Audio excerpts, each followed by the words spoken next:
Contract cancel करने के साथ साथ please open your registers, I will just go through your notes, I will just see what I want to see, you continue revision. So condition जब break होती है तो buyer को एक राइट मिल जाता है दैट वो गुड्स को वापस कर दे, अपने पैसे ले ले। हमने कंडीशन पढ़ी, कंडीशन एज टू टाइटल, जिसका मतलब था मालिक होना चाहिए सेलर को। बिना मालिक हुए अगर उसने गुड्स हमें टिका दिए तो वो गलत है और हमको मतलब बीइंग बायर गुड्स वापस करने का हक है। सेकंड हमने पढ़ा कंडीशन एज टू सैम्पल, हमको दिखाया कुछ और जाए और बेचा कुछ और जाए तो ये हमारे लिए राइट क्रिएट करता है कि हम गुड्स वापस कर दें और हर्जाना भी क्लेम करें।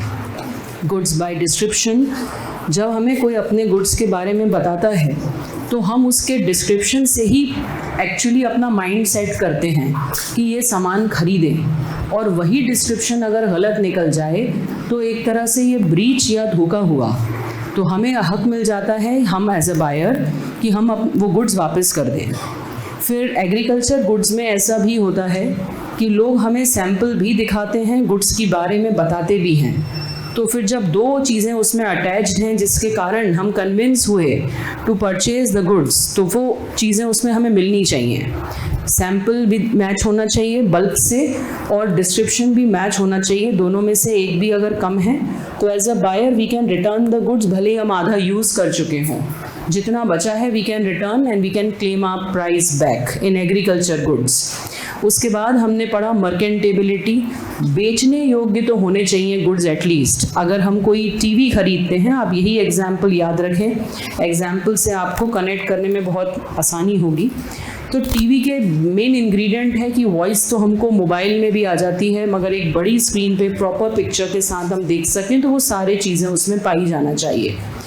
इसके अलावा हमने पढ़ा होलसमनेस, खाने की चीज़ें हों तो वो चीज़ें ह्यूमन बीइंग के कंजम्पशन के अलावा मतलब होनी चाहिए। ये कंडीशन एडिशनल है, मतलब मर्केंटेबल तो उन्हें होना ही चाहिए, बेचने योग्य तो होना ही चाहिए। जैसे अगर हम किसी दवाई की दुकान पे जाएं और एक्सपायरी डेट निकल चुकी हो और ऐसी दवाई हमको दुकानदार बेच रहा हो तो पहला दायित्व उसके ऊपर है कि वो सही बेचे। हो सकता है हम अनपढ़ हो सकता है हमको यही नहीं पता हो कि एक्सपायरी डेट के बाद की दवाई हमारे बॉडी को नुकसान कर सकती है, बट सेलर तो उसमें डील करता है तो उसको तो ये बात पता है। तो अगर हमको एक्सपायरी डेट के बाद की कोई चीज़ वो बेच रहा है तो वो हमको ये दोष नहीं लगा सकता कि आपने क्यों नहीं पर्चा देखा, क्योंकि वही पहले नहीं बेच सकता है, वो बेचने योग्य ही नहीं थे। तो अगर वो बेचने योग्य नहीं थे तो आपने दुकान में रखा क्यों? तो पहले खाने की चीज़ों में ये चीज़ें, खाना एंड दवाइयों में ये चीज़ें आ जाती हैं, they should be fit for human consumption.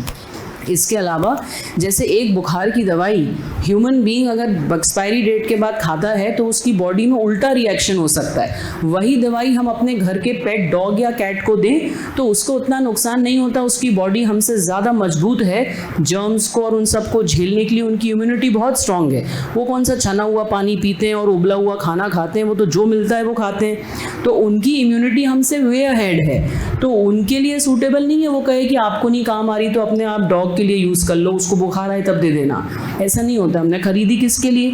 अपने लिए। तो it should be fit for human consumption. तो ये जो बेसिक हमने कंडीशंस पढ़ी, ये डायरेक्ट क्वेश्चन भी हो सकता है, what are the implied conditions, 7 पढ़ी हैं हमने। तो कंडीशन एक बड़ा अधिकार है हमारा, हमको एक बड़ा अधिकार मिलता है कि हम गुड्स वापस भी कर सकते हैं और हम हर्जाना भी क्लेम कर सकते हैं।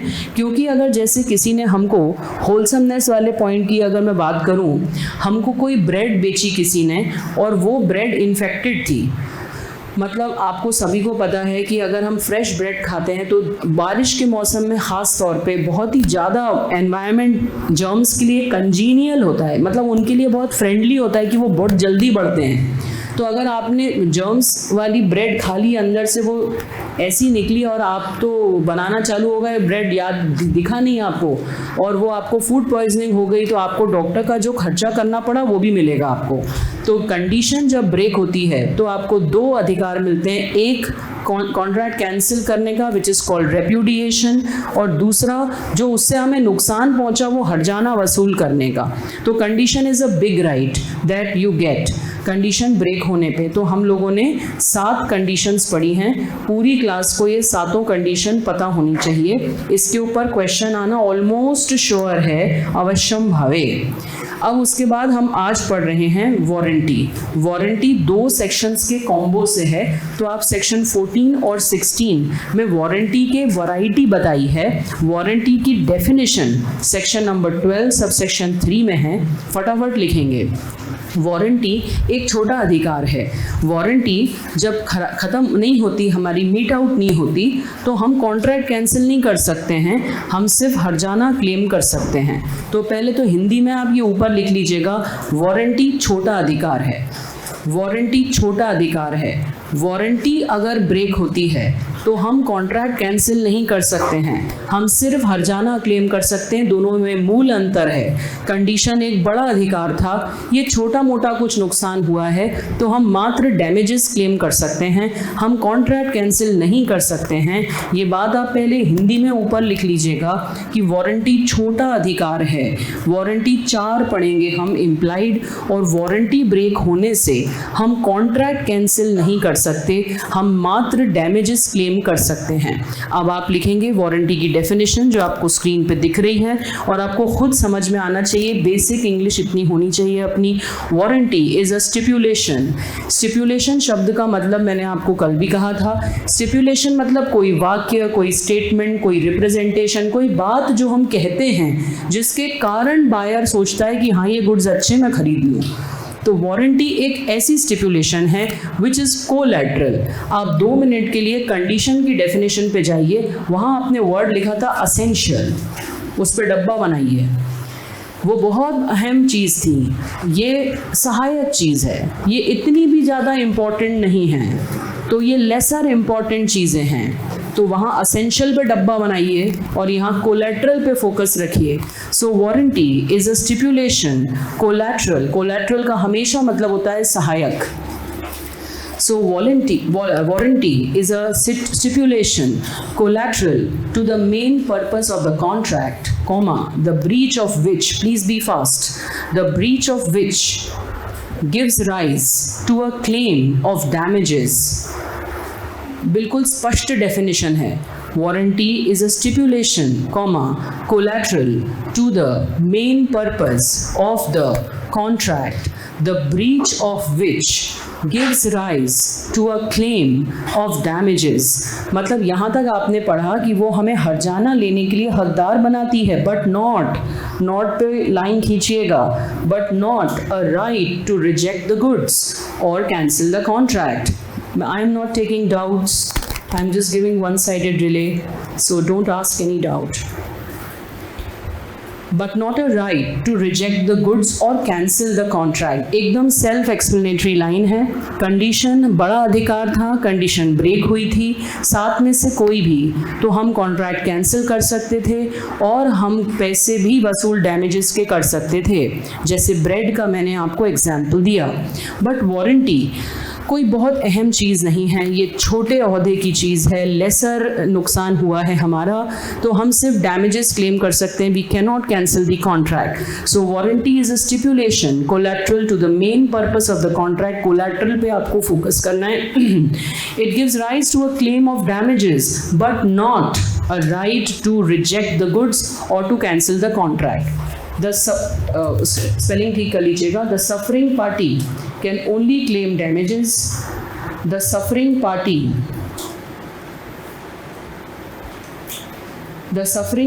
can only claim damages but cannot cancel the contract. फटाफट लिखिएगा, राइटिंग स्पीड तेज़। अगर आप इतनी देर में नहीं लिख पाए हैं मतलब आपकी क्लास से स्पीड कम है। चार्ट बनाइए फटाफट, 4 वारंटीज़ लिखिए। सेक्शन 14 एंड 16 में वारंटीज़ की व्याख्या की गई है। एक्सप्लेन कर रही हूँ मैं ये point. Please write no case study, only direct question. इस पर कोई केस स्टडी नहीं आती है, पिछले 20 सालों में कोई केस स्टडी नहीं आई है, इसलिए आप इसको सिंपली याद करेंगे, इसमें आप अपना ज़्यादा दिमाग नहीं लगाएंगे, पर ये डायरेक्ट क्वेश्चन बहुत ही इंपॉर्टेंट है। इस चैप्टर यूनिट नंबर 2 के चारों डायरेक्ट क्वेश्चन इंपॉर्टेंट हैं. What are conditions, what are warranties, difference between the same and this type of warranties, and एक क्वेश्चन और पढ़ेंगे. सो इम्प्लाइड वारंटी लिखिए. सबसे पहला, warranty as to undisturb possession. Writing speed fast. Exam में भी आप चार्ट ज़रूर बनाएं, क्योंकि वैसे भी लॉ का पेपर थोड़ा ड्राई होता है. इकोनॉमिक्स की तरह इसमें कोई डायग्राम्स नहीं होते हैं. एटलीस्ट आप चार्ट्स बनाइए. Implied warranty, just remember warranty हम इम्प्लाइड वाली पढ़ रहे हैं, जबकि वारंटी भी एक्सप्रेस और इम्प्लाइड दोनों हो सकती है. सो वारंटी 4 प्रकार की लिखिए. Warranty as to undisturb possession, warranty as to undisturb possession, warranty as to undisturb possession, warranty as to non-existence of encumbrance, warranty as to non-existence of encumbrance. English के शब्दों पे मत जाइए. I will explain all the points. It is a direct question. It is not a case study zone. So जितना समझ में आए बस उतना लिख लीजिए, बाकी याद करना ही होगा. Warranty as to undisturbed possession, warranty as to non-existence of encumbrances. Third and fourth, warranty. Disclosure of dangerous nature of goods, disclosure of dangerous nature of goods, disclosure of dangerous nature of goods, and fourth, warranty as to quality or fitness by usage of trade. Warranty as to quality or fitness by usage of trade. कोई भी student ने अगर पूर्व की 6 classes sale of goods act की नहीं पढ़ी हैं तो उसको क्लास संस्कृत के समान प्रतीत होगी. किसी इंग्लिश स्पीकिंग ब्रिटिश व्यक्ति को जैसी संस्कृत प्रतीत होती है वैसी प्रतीत होगी. तो आपसे करबद्ध निवेदन है कि आप कृपया करके पूरी 6 क्लासेस को भले ही पूरी रात्रि जागरण करें, जो कि आप जगराते में वैसे भी कर लेते हैं, मगर टॉपिक्स कंप्लीट करें. अगर आप बिना प्रायर टॉपिक्स के पढ़ रहे हैं, डायरेक्ट आके बैठे हैं और आप पहले से उसके सीजनड नहीं हैं, तो आपको कुछ भी समझ नहीं आएगा.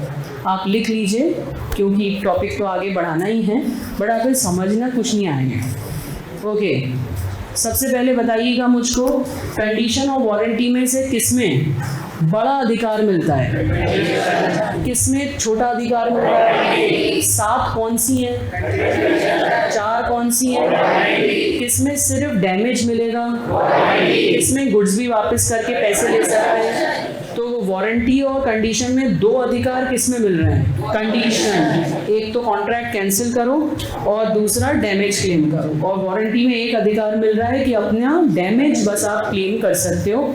तो सबसे पहला, warranty as to undisturb possession, warranty as to undisturb possession. अब हालांकि घर सेल ऑफ गुड्स एक्ट में कवर्ड नहीं है, बट आपको एग्जाम्पल समझ में आ जाए इसलिए मैं बता रही हूँ. एग्जाम्पल एग्जाम में कोट करने की नीड नहीं है, क्योंकि ये 3 मार्क का डायरेक्ट क्वेश्चन है. सिर्फ आप 4 पॉइंट्स लिखेंगे वो पर्याप्त है, बट आपको समझ में आ पाए बात इसलिए लिखवा रही हूँ. तो सपोजिंग एक व्यक्ति ने दूसरे व्यक्ति को एक घर बेचा. जब उसने उसको घर देखने के लिए बुलाया तो उस दिन संडे था. वो व्यक्ति का घर जहाँ पर था उसके जस्ट पीछे वाले घर में एक स्टोन कटिंग की जो फैक्ट्री होती है मशीन लगी हुई थी, और दिन भर ची ची वो कटता है ग्रेनाइट. तो आपने देखी कैसी आवाज़ आती है, आप वहाँ बहुत देर बैठ ही नहीं सकते. तो वो संडे को वो बंद था पीछे वाला. तो जिस व्यक्ति ने घर आके देखा उसने घर के पेपर भी देखे, प्रॉपर्टी के पेपर बिल्कुल ठीक थे, उस पर कोई लोन नहीं था, सब कुछ ठीक था, और घर भी उसको जैसा चाहिए था सब था, एवरीथिंग वाज गुड. बट ये एक बात थी जो कि उस घर के पीछे ये एक चीज़ थी, और ये जान के उसने उसको संडे को बुलाया था कि उसका इस बात पे ध्यान न जाए. अब जब वो घर में रहने आया तो उसको बहुत डिस्टर्बेंस होने लगा. उसके चक्कर में उसको माइग्रेन हो गया, क्योंकि एक्चुअली अगर ये आप कमर्शियल एरिया में रहते हो और वहाँ की जो पोल्यूशन तो ठीक है आपकी चॉइस है, आप वहाँ रह रहे हो, पर ये जो शोर होता है ये आपको बहुत मेंटली डिस्टर्ब करता है. तो अब ऐसी सिचुएशन में वो उस घर को ठीक से यूज़ ही नहीं कर पा रहा। तो ये पॉइंट कहता है कि बायर को एक मौका रहना चाहिए कि वो गुड्स को क्वाइट पोजेशन कर सके, शांति से यूज़ कर सके। यहाँ वो नहीं कर पा रहा, तो कॉन्ट्रैक्ट कैंसिल नहीं कर सकता, सिर्फ हर्जाना ले सकता है। No if and no but. Example लिखिए, अंदर उतारिए, खत्म। एग्ज़ाम में 20 साल में कभी इसका केस स्टडी नहीं आया है, मॉड्यूल में है इसलिए कवर करना अनिवार्य है। तो जिस चीज़ को जितनी ज़रूरत है उतना ही समय दीजिए। क्वाइट पोजेशन का मतलब सामने वाला गुड्स को अच्छे से यूज़ कर पाए, उसको ये मौका मिलना चाहिए। बस इसका एग्जाम्पल है, ज़्यादा दिमाग मत लगाइए, लगाने को है ही नहीं कुछ उसमें। लिख लीजिए बस, एक घर बनाइए, बाजू में शोर हो रहा है, शोर से आदमी डिस्टर्ब हो रहा है, वो घर को ठीक से यूज़ नहीं कर पा रहा है, वो कॉन्ट्रैक्ट कैंसिल नहीं कर सकता है, वो सिर्फ हर्जाना क्लेम कर सकता है। हर्जाना भी क्या, जो उसको माइग्रेन हो गया तो जो उसकी दवाई लग गई। बस इतना ही लिखना है। That's the first point. Undisturbed possession. Buyer shall have and enjoy quiet possession of goods। जब ये क्वेश्चन आएगा तो आप पहले वारंटी को एक्सप्लेन करेंगे, सेक्शन लिखेंगे 12 सबसेक्शन 3, फिर आप 14 और 16 का वास्ता देके 4 पॉइंट लिखेंगे। The second point, non existence of encumbrance. ये एक आध बार ज़रूर, ये अदरवाइज भी आप बता ही देते, चाहे आप यहाँ पढ़ते या ना पढ़ते। एनकम्ब्रेंस शब्द का पहले हिंदी में मतलब लिखिए, पूर्व अधिकार।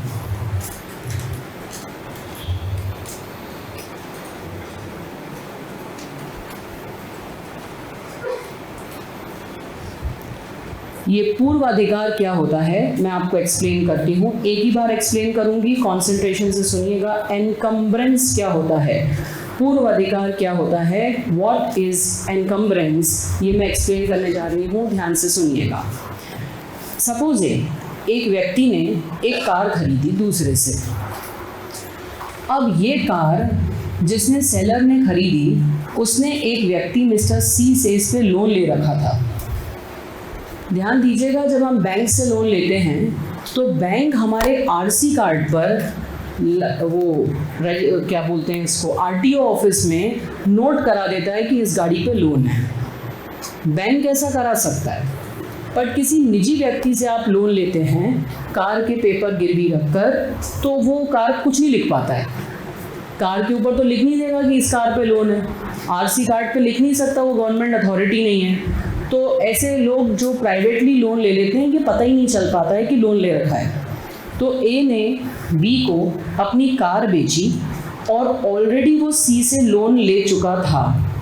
ये बात उसने बी को नहीं बताई, तो बी ने पूरे पैसे दे दिए ए को, मैटर क्लोज हो गया। थोड़े दिन बाद जब सी की ड्यू डेट आई होगी तो उसने खोज करी होगी कि मुझे पैसे चाहिए, तो वो ए के पास गया होगा, ए ने बात टाल दी तो उसको पता चला गाड़ी बी के पास है, तो वो बी के पास पहुंचा और उसने बी से पूछा कि ये गाड़ी आपने खरीदी है, आपको पता है मेरा पहला अधिकार है इस पे पूर्व में आपसे, क्योंकि मैंने लोन दिया है और लोन देने की शर्त है कि अगर कोई व्यक्ति लोन देता है तो उसका पहला अधिकार है कि एग्रीमेंट में लिखा हो तो वो सामान बेचकर भी पैसे वसूल कर सकता है। तो अब बी ने कहा कि भाई देखो ऐसा है, कार तो मैंने ले ली और मेरे घर में इसकी बहुत ज़रूरत है, आपका लोन कितना है मैं चुका देता हूँ। उसने उसका लोन चुका दिया। अब जब उसने लोन चुका दिया तो इतना कॉमन सेंस क्वेश्चन है कि बताओ वो ए से वो पैसे ले सकता है कि नहीं। इतना ही पॉइंट है बस, ये आप नहीं भी पढ़ते यहाँ पर तो भी आप जो हैं कॉमन सेंस से बता देते। अब यहाँ पे वारंटी क्या है, यहाँ वारंटी ये है कि ए ने लोन की बात बताई नहीं। लोन लेने के कारण सी का एनकम्बरेंस था कार के ऊपर। एनकम्बरेंस का यहाँ मतलब है सी जिसने लोन दिया था उसका पूर्वाधिकार था कि पहले उसके पैसे वसूल होंगे कार से, तब वो कार का जो करना चाहे करे ए ने इस बात को नज़रअंदाज किया, बताया भी नहीं बी को और कार बेच दी। तो जब सी जो है वो बी के पास आया और बी ने पैसे चुका दिए तो बी को राइट है कि वो ए से ये पैसे वसूल करे। कॉन्ट्रैक्ट कैंसिल नहीं हो सकता, पैसे वसूल हो सकते हैं डैमेजेस के। लिख लीजिए राइट डाउन दी एग्जाम्पल। इसमें आपको एनकम्बरेंस का मीनिंग समझ में आना चाहिए। एनकम्बरेंस का हिंदी में मतलब है किसी व्यक्ति का अधिकार, जो लोन देता है उसका पूर्व अधिकार हो जाता है। जैसे बैंक का हमारे घर पर अगर हमने हाउसिंग लोन लिया है, हमसे पहले बैंक का अधिकार है, मालिक हम हैं, पर बैंक के पास एनकम्बरेंस है। अब क्या होता है कि जब आप किसी गवर्नमेंट अथॉरिटी से लेते हो तो वो तो सारे पोर्टल्स वगैरह पे सब जगह लिखवा देते हैं, सिविल में, इसमें उसमें, तो पता चल जाता है कि लोन है। बट प्राइवेट पार्टी से आप लोन लेते हो तो कहाँ माथे पे थोड़ी लिखेगा तिलक की तरह कि लोन दिया है मैंने इसको या लोन लिया है इसने, तो ऐसे में गड़बड़ियाँ होती हैं। तो हमने क्या बताई बात, नॉन एग्जिस्टेंस ऑफ एनकम्बरेंस, ये होना चाहिए। There should be no encumbrance on the goods. और अगर एनकम्बरेंस थी और आपने नहीं बताई तो फिर सामने वाले को डैमेज मिल जाएगा, बायर को हाँ वो कॉन्ट्रैक्ट कैंसिल नहीं कर सकता। तो write the heading non existence of encumbrance, ये एक वारंटी है। उसकी डिस्क्रिप्शन लिखिए, goods should be free from any charge. Encumbrance की पर्यायवाची है charge. Goods should be free from any charge और encumbrance in favour of any third party.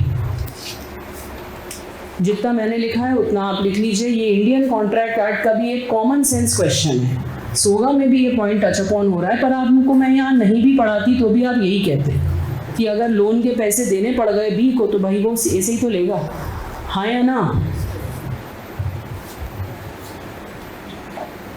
एक बार अच्छे से हजम कर लीजिए।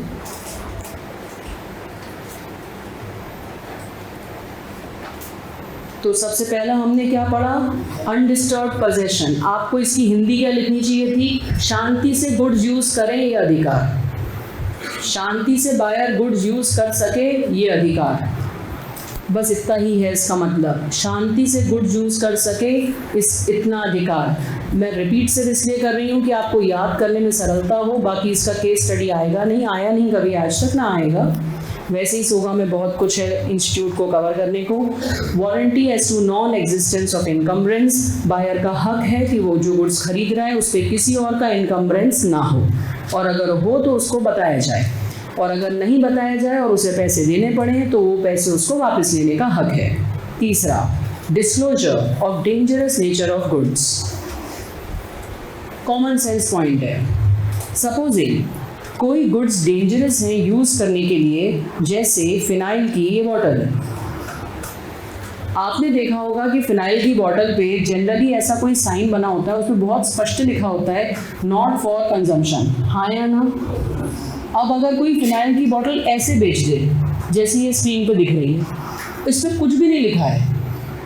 किसी व्यक्ति के फादर ने फिनाइल की बोतल खरीदी घर जाके सफाई के लिए, तो फादर और मदर को तो पता है, बट अगर उन्होंने टेबल पे रख दी है और कोई मैं तो कह रही हूँ 10-12 साल का भी बच्चा हो, 15 साल का भी बच्चा हो, कंफ्यूज होके उसको कोई शेक समझ के या मिल्क समझ के पी सकता है कि नहीं, हाँ या ना। तो अगर कोई गुड्स का डेंजरस नेचर है तो सेलर की प्राथमिक ड्यूटी है कि वो वार्निंग सिग्नल रखे। वो ये नहीं कह सकता, बायर खुद ध्यान रखे ना अपने बच्चों का, ये नहीं कह सकता। वो उसका प्राथमिक जिम्मेदारी है कि वो गुड्स के डेंजरस नेचर को बताए। इसलिए सिगरेट पर भी लिखा होता है not for, it may lead to cancer. तंबाकू में लिखा होता है it is injurious for health, it may cause mouth cancer. तो ये लॉ ने अब स्टैट्यूटरी कर दिया है कि डेंजरस नेचर ऑफ गुड्स आपको लिखना चाहिए। आप सब में से भी जितने लोग अभी भी सिगरेट के अभ्यस्त हैं, होते हैं बच्चे, हो जाती है स्कूल में आदत लग जाती है, त्याग दीजिए। Disclosure of dangerous nature of goods. The seller must warn the buyer. The seller must warn the buyer of the probable danger associated with the goods, else seller is liable for damages. No extra बात अभी please. जितना description मैंने लिखवाया है 4 marks के question के लिए chart के साथ और वारंटी की डेफिनेशन के साथ पर्याप्त है, उतना पूरा आपको कट पेस्ट करना है। Disclosure of dangerous nature of goods, the seller must warn the buyer of the probable danger associated with goods, else seller is liable for damages. Fourth, warranty as to quality और fitness by usage of trade. Warranty as to quality or fitness by usage of trade. Warranty as to quality और fitness by usage of trade. Example दिमाग में fit कीजिएगा, उससे आपको learn करने में सुविधा होगी, क्योंकि इस पॉइंट को समझने से ज़्यादा लर्न करना है। वारंटी एज टू क्वालिटी और fitness by usage of trade. अब आप उसमें एक वर्ड पे आइए, यूसेज ऑफ ट्रेड। देखिए, जूते कई प्रकार के हो सकते हैं, बट कुछ ब्रांड्स के बारे में फेमस होता है कि वो किस पर्टिकुलर चीज़ के लिए काम आते हैं, जैसे वुडलैंड का शू। अगर आपको ट्रैकिंग पे जाना है जहाँ पर आपको कोई सांप बिच्छू भी मिल सकता है, पतला सोल कपड़े का सोल हो तो वो उसके थ्रू आपको काट सकता है। पत्थर, कंकड़, कांच, आजकल लोग कहीं पर भी जाते हैं, लिकर कंज्यूम करते हैं, बॉटल तोड़ते हैं, वहीं छोड़ते हैं, और दूसरा जो व्यक्ति वॉक कर रहा है वो निपटता है, हाँ या ना। तो इसलिए वुडलैंड का शू इतना रॉक सॉलिड होता है ट्रैकिंग के लिए, इतना मोटा तो उसका सोल होता है, और उस वजह से वो महंगा भी होता है। नॉर्मल शू अगर आप ट्रैकिंग के लिए 2000 रुपये का खरीदते हैं या 1500 का खरीदते हैं, तो वुडलैंड का 7-8 हज़ार से उसकी रेंज स्टार्ट होती है। तो फिर उसके लिए प्रचलित है कि वो है ही उस चीज़ के लिए, और वैसी क्वालिटी आपको अगर नहीं मिली तो आप गुड्स वापस कर सकते हो। जैसे आपने वुडलैंड का एक शू खरीदा, शू का सोल बिल्कुल ठीक है, शू में कोई ऐसी खराबी नहीं है, मैन्युफैक्चरिंग डिफेक्ट, पर वो वैसा नहीं है जिसके लिए वुडलैंड प्रचलित है, तो आप कॉन्ट्रैक्ट तो कैंसिल नहीं कर सकते, पर एक्स्ट्रा पैसे जितने वुडलैंड ने लिए आप बोल सकते हो आप मेरे पैसे वो करो, मतलब कम करो। जैसे नॉर्मल शू 2000 का है, ट्रैकिंग का ही किसी और कंपनी का नॉर्मल शू 2000 का है, और वुडलैंड ने आपसे 8000 लिए हैं, तो उसने 6000 किस बात के लिए, उस क्वालिटी के लिए, हाँ या ना। तो गुड्स डिफेक्टिव नहीं है, शू अपने आप में सही है, बट 6 के लायक नहीं, 8 के लायक नहीं है, तो आप कितने डैमेज वापस ले सकते हो, 6, आप गुड्स वापस नहीं कर सकते। तो अब आप इसको अब्जॉर्ब कर लो और दिमाग मत लगाओ। हमने जो कंडीशन पढ़ी थी वो थी मर्केंटेबिलिटी, मतलब जूते के सोल में छेद है, जूते का सोल घिसा हुआ है, जूते का सोल का जो जिससे एडहेसिव से वो चिपकता है वो निकला हुआ है, वो सब कंडीशन में जाएगा। यहाँ जूता पूरा सही है, इसे कंफ्यूज ना हो। तो इसमें और उसमें क्या अंतर है, वहाँ जूता डिफेक्टिव था, यहाँ परफेक्ट क्वालिटी का नहीं था, अंतर है दोनों में, हाँ या ना। समझ में आया? बहुत बढ़िया। नहीं समझ में आया लिख लो।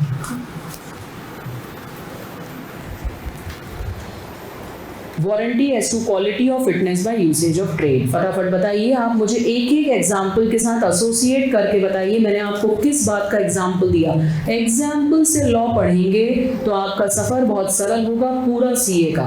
अभी तो आप फाउंडेशन में, अभी आप नीचे हॉल में इंटर में आइएगा, वहाँ आपकी अगर आदत नहीं पड़ी एग्जाम्पल को कनेक्ट करके नोट करने का, आप डूब जाएंगे कोर्स के समंदर में। इतना कोर्स है जितना आपका लॉ का कोर्स है, इंटू 10 टाइम्स इंटर का कोर्स है, इंटू 10। माना कि महीने भी 9 हैं, यहाँ 4 हैं वहाँ 9 हैं, बट इंटू 10 कोर्स है। तो अगर आपने ये नोट्स बनाने की कला नहीं सीखी, आपने उसको एसोसिएट नहीं किया किसी चीज़ से, और रिकॉल करने के लिए आदत नहीं रखी, मतलब बिठाने की दिमाग में, तो दिक्कत होगी। यहाँ मैंने क्या लिखा है, डायरेक्ट क्वेश्चन। सबसे पहला क्या है, अनडिस्टर्ब पोजीशन में किसका मैंने आपको दिया, वो स्टोन कटिंग मशीन, हाँ या ना। एग्जाम्पल एग्जाम में नहीं लिखना है, सिर्फ आपकी मेमोरी के लिए है वो। सेकंड क्या है, पूर्वाधिकार, वो लोन वाला एग्जाम्पल, हाँ या ना। तीसरा क्या है, फिनाइल का एग्जाम्पल, और चौथा है वुडलैंड का example. Is that clear?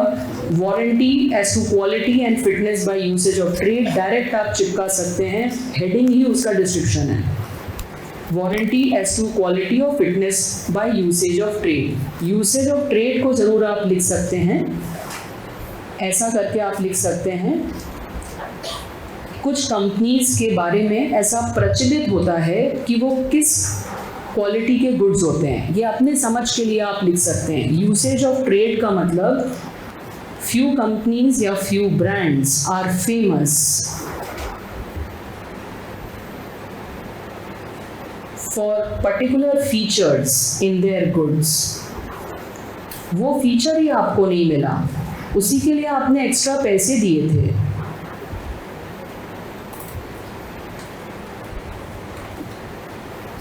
Onliners, please have patience. I am not looking at your comments.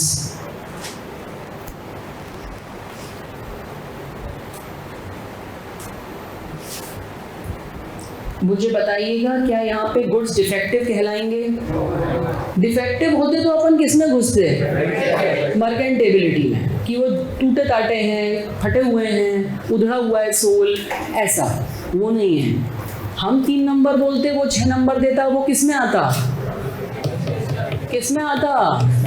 किस में आता? कंडीशन में, क्योंकि वो मेन बात है, ये मेन बात नहीं है। यहाँ पर वैसा परफेक्ट नहीं है, पर जूता अपने आप में ठीक है। ऑलराइट, तो इतना इनफ है लिखना।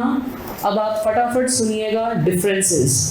सभी लोग सुनते भी जाएंगे और लिखते भी जाएंगे, पर आपको पहले पता होना चाहिए। बताइए, कंडीशन और वारंटी में से कौन सा बड़ा अधिकार है, कौन सा छोटा अधिकार है? कंडीशन का हमने सेक्शन नंबर क्या लिखा है? 12 सबसेक्शन 2, और ये क्या लिखा है? 12 सबसेक्शन 3। तो ये इतनी मूल बात आपको पता है। कौन सी में वर्ड लिखा है? Essential condition. किसमें है? कोलैटरल। किसमें असेंशियल स्टिपुलेशन? कंडीशन। किसमें कोलैटरल स्टिपुलेशन? वारंटी। किसके 2 अधिकार? कंडीशन। कौन से 2 अधिकार? लिखते भी जाओ, keep writing. Cancellation plus of contract plus damage. किसमें? Only damage. वारंटी। कौन सा सुपीरियर अधिकार? कौन सा थोड़ा लोअर अधिकार? और ये वाला जो 3rd पॉइंट है कि ब्रीच ऑफ कंडीशन को वारंटी माना जा सकता है, बट ब्रीच ऑफ वारंटी को ब्रीच ऑफ कंडीशन नहीं माना जा सकता है। ये वाला पॉइंट अगले पॉइंट के बाद आपको समझ में आएगा। अभी आप बस लिख के रखो फटाफट। On your marks, get set, go. Shubhangi, conclusion कुछ है ही नहीं यूसेज ऑफ ट्रेड का बेटा। इतना ही है कि यूसेज ऑफ ट्रेड, वुडलैंड का एग्जाम्पल याद रखो कि वुडलैंड के जूते इतने महंगे जो वो देते हैं, तो उनकी गुणवत्ता के लिए वो फेमस है कि वो एकदम रॉक सॉलिड रहते हैं। और आप ट्रैकिंग जैसे दूर जगहों पे, जंगल में या पहाड़ पे जाएं, हिली एरिया में जाएं, बर्फ़ के एरिया में जाएं, वो हर चीज़ को झेल लेते हैं, इसलिए वो इतने महंगे होते हैं। उनके प्योर ट्रैकिंग के शूज़ जो कि एक्चुअल ट्रैकर्स यूज़ करते हैं, वो तो 15,000, 20,000, 25,000 ऐसी रेंज में चलते हैं। डिफरेंस बिटवीन लिख लिया सबने? Clear everyone? Which is a superior right, which is a junior inferior right, warranty कितनी पड़ी, कंडीशन कितनी पड़ी, टाइटल क्या है, एनकम्ब्रेंस क्या है, डेंजरस नेचर ऑफ गुड्स क्या है, डिस्क्रिप्शन क्या है, टाइटल क्या है, सैंपल क्या है, मर्केंटेबिलिटी क्या है, नॉन एग्जिस्टेंस ऑफ एनकम्ब्रेंस क्या है, fitness as per usage of trade क्या है, उसका एग्जाम्पल क्या है, अनडिस्टर्ब्ड पोजेशन क्या है, उसका एग्जाम्पल क्या था, स्टोन कटिंग मशीन, वारंटी कितनी है, कंडीशन कितनी है, वारंटी का सेक्शन क्या है, डेफिनेशन का, वारंटी के 4 पॉइंट्स के सेक्शन 2 क्या हैं, 14 एंड 16, कंडीशन कितनी है, डिस्क्रिप्शन क्या है, टाइटल क्या है, मर्केंटेबिलिटी क्या है, एनकम्ब्रेंस क्या है, यूसेज ऑफ ट्रेड क्या है, होलसमनेस क्या है, 7 क्या हैं, 4 क्या हैं, किसमें 2 राइट हैं, किसमें 1 राइट है। शांति ऑनलाइनर्स, रुक जाओ। डिफरेंस बिटवीन हो गया। नेक्स्ट लिखिए section 13। when condition can be treated as warranty. Section 13. When condition can be treated as warranty. कब हम कंडीशन को वारंटी मान सकते हैं? When condition can be treated as warranty. कब कंडीशन को वारंटी माना जा सकता है? मुझे बताइएगा कौन सा बड़ा अधिकार है? तो अगर मैंने किसी से गुड्स खरीदे, वो गुड्स वैसे नहीं निकले जैसा उसने डिस्क्राइब किया था। जैसे मैंने चावल खरीदे, इंस्टीट्यूट चावल का एग्जाम्पल बहुत देती है, इसलिए ये मेरा बार बार एग्जाम्पल में आता है। मैंने चावल खरीदे, 100 रुपये किलो उसने मुझे चावल दिए, बासमती चावल है ये बोल के दिए, वो बासमती निकले नहीं, वो जो निकले वो 75 रुपये किलो थे। तो मुझको सेकंड क्वालिटी चावल मिला, बोलो हाँ या ना। मुझे हक क्या मिला था कि मैं चावल वापस कर दूं, 100 रुपये ले लूं काम खत्म। और कोई मेरे को डैमेज हुआ हो कि भैया तुम्हारी दुकान में 2 बार आना पड़ा, मेरा पेट्रोल वेस्ट हुआ, तो मैं वो भी तुमसे ले लूँ, हाँ या ना? बट वो मेरा परिचित था। मैंने सोचा कि बासमती चावल हम मेहमानों के लिए बनवाते हैं, हमको 75 रुपये किलो के जो चावल हैं वो भी कोई ख़राब नहीं है, बस वो वैसी परफेक्ट क्वालिटी के नहीं है, तो हम कभी खिचड़ी बनाते हैं उसमें यूज़ कर लेंगे। खिचड़ी में तो वैसी चावल मिक्स हो जाता है ना दाल के साथ, बोलो हाँ या ना? कोई वो ख़राब नहीं है, बस वो वैसा नहीं है जैसा उसने बोला था। तो मैंने कहा ठीक है भाई, मेरे 25 रुपये लौटा दे, तेरे से 1 किलो सामान लिया था, तूने मुझसे 100 रुपये लिए, ये है कितने का? 75 का, तो तू मेरे को 25 वापस कर दे। तो बायर खुद ये बोल सकता है कि ठीक है, मैं कंडीशन ब्रेक हुई है बट उसको वारंटी जैसा मान रहा हूँ, और वारंटी जैसा मानते से ही अपने खुद के अधिकार को भी मैं कम कर रहा हूँ, और इसलिए तुम मेरे 25 रुपये लौटा दो, बात खत्म करो। पूरा आपको पूरा सेम समझना पड़ेगा। बताइए, मैंने दुकानदार से 1 किलो चावल पहले कितने का खरीदा, उसने मुझे क्या बोला? बासमती चावल ऐसा बड़ा होता है जो कि टूटा हुआ नहीं रहता, तो वो बिरयानी बनाते हैं लोग पुलाव बनाते हैं, उसमें काम आता है। हाँ, भगवान को भोग चढ़ता है जिसमें अखंड चावल वो होना चाहिए पूरा साबुत, उसमें काम आता है। मगर हम जब घर में खिचड़ी बनाते हैं तो बासमती चावल की खिचड़ी कोई नहीं बनाता, एक तो स्वाद भी नहीं आता है उसमें, नॉर्मल स्वाद की चीज़ से बनाता है व्यक्ति, क्योंकि उसको मथ के वैसे ही मम्मी उसको मिक्स कर देती दाल के साथ। बोलो हाँ या ना? पूरा इमेजिन करो प्रैक्टिकल। एक तो घरों में तुम लोग आजकल काम नहीं करते हो, बर्बाद सबके साथ। हॉस्टल में जाओगे तो भैया खुद का खाना खुद बनाना आना चाहिए, कभी नहीं पसंद आए तो गैस चलाई, इलेक्ट्रॉनिक वो चलाई, वो क्या बोलते हैं उसको, इंडक्शन आना चाहिए, शांति। तो बताओ, एग्जाम्पल याद रखेंगे, मैंने कितने का चावल खरीदा, उसने मुझसे क्या बोला? अरे मत लिखो भाई, कहाँ ट्रेन भग रही है, रुक जाओ यार, एग्जाम्पल सुन लो पहले। उसने मेरे को कितने का चावल बोला, 100 रुपये का दिया, और बोला क्या? बासमती। वो नहीं निकला बासमती, वो नॉर्मल सेकंड ग्रेड निकला, उसका चावल खराब नहीं था, ठीक था, पर वो 75 रुपये किलो वाला था। तो मेरे कितने पैसे वेस्ट हो गए? मेरे को हक क्या मिला था कि मैं गुड्स वापस कर दूं, बट मैंने सोचा चलो ठीक है यार, यूज़ कर लेंगे। और मैंने कहा कि मैं अपने कंडीशन वाले अधिकार को त्याग रही हूँ, मैं खुद ही कंडीशन को वारंटी मान रही हूँ, और वारंटी मानने में कॉन्ट्रैक्ट कैंसिल नहीं होता, सिर्फ आप डैमेज ले सकते हो, तुम मेरे 25 रुपये लौटा दो। Will you remember this example? अब आप पॉइंट्स लिखिए कि ऐसा कब कब हो सकता है कि बायर अपनी कंडीशन वाली चीज़ को वारंटी मान ले।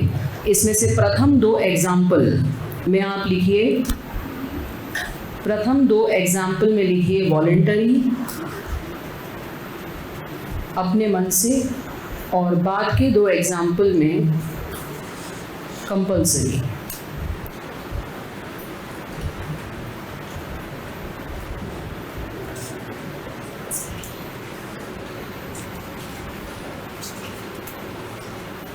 फर्स्ट वाला पॉइंट है, buyer altogether waives his right voluntarily. Buyer अपना अधिकार पूरा ही छोड़ देता है। जैसे मेरे परिचित की दुकान होती, मैंने कहा ठीक है यार, अब 1 किलो चावल में क्या मैं तेरे से 25 रुपये की जिक्र करूँ, ठीक है यार ख़त्म कर, कुछ ही नहीं बोला मैंने। तो बायर ने अपना वेव कर दिया अधिकार, खुद ही पूरा अधिकार छोड़ दिया। 25 रुपये भी नहीं चाहिए मेरे को, तेरे से कुछ नहीं चाहिए, तू समझ लेना, अगली बार यार ठीक दे देना। ऐसा भी होता है, बोलो हाँ या ना? हर समय थोड़ी हम झगड़ने बैठ जाते हैं। We have to understand in life कि कौन सा झगड़ा वर्थ इट है। 25 रुपए के लिए तुम झगड़ोगे, देश के चार्टर्ड अकाउंटेंट हो, लाख रुपए महीने तुम्हारी सैलरी है, तो 1 महीने में 25 दिन काम करोगे, और जिन लोगों का सैटरडे संडे ऑफ होता है 20 दिन काम करने के 1 लाख रुपए मिल रहे हैं, तो एक दिन के कितने रुपए? बोलो, लाख रुपए मिल रहे हैं तुम्हें 20 दिन के, 5000 दिन के तुम आदमी हो, 25 रुपए की लड़ रहे हो, उसके लिए अपना 1 घंटा वेस्ट करोगे। तो जैसे ही तुम सीए बनोगे तुम्हारी ये बत्ती जल जाएगी कि छोड़ो। कोई कह रहा हाथी उड़ता है, हाँ ये बैठा है, मेरे 5000 रुपये इंपॉर्टेंट है प्रतिदिन, ये भाड़ मिल रहा है, हाँ या ना? धीरे धीरे सीखोगे। बचपन में हम कितने नहीं, मैं सही तू गलत, बड़ा होने के बाद सब सही है, सब बढ़िया है भैया, मैं ही गलत हूँ, मेरे को खवा लेने दो, आगे बढ़ने दो।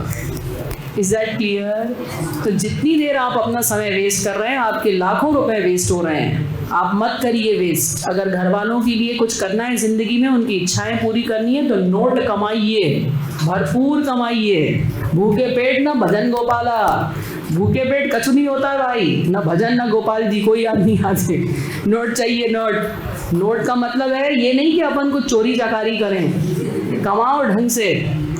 Second, buyer chooses to treat breach of condition as breach of warranty.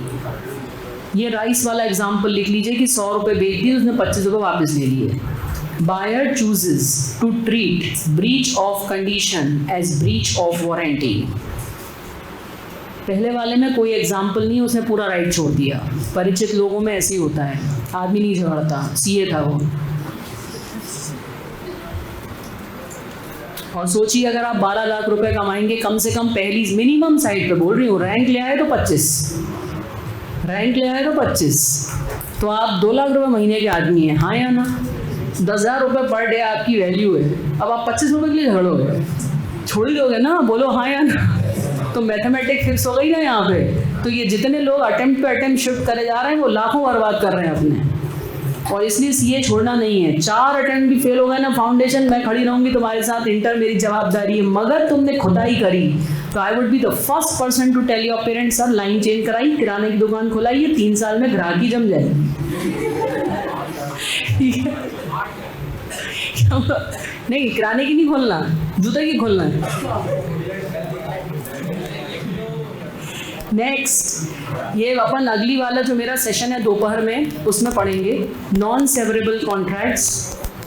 अरे भाई, जिस टीचर के लेक्चर हैं सब डले हुए हैं यार, तुम पढ़ लो यार कहीं से भी जा। कितनी वैरायटी चाहिए तुम्हें? 5-5, 4-4 टीचरों के लेक्चर हैं कुछ कुछ उसमें। तो नॉन सेवरेबल कॉन्ट्रैक्ट्स, अरे हैं मेरी माँ, जितने हैं उतने से पढ़ लो ना यार। तो मुझे पर्सनली मैसेज करो तुम्हें कौन से चैप्टर में दिक्कत आ रही है। 15 मिनट मेरे साथ बैठो, मैं चैप्टर पढ़ाऊँ तो 15 मिनट में। मैथ्स की बात नहीं हो रही है।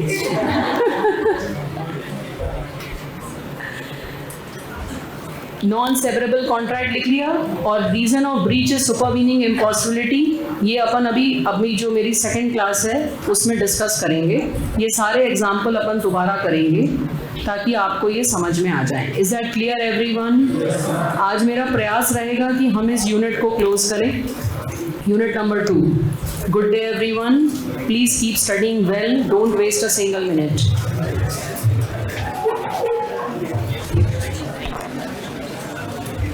आपको अकाउंट्स में लेक्चर से संबंधित जो भी दिक्कत है आप मुझे ऐसे लिखिए, मैं इस बैच का हूँ, ये वाली दिक्कत है, पूरा स्पष्ट मैसेज मुझे करिए और अपनी फोटो भी भेजिए ताकि मैं कनेक्ट कर पाऊँ आपके साथ।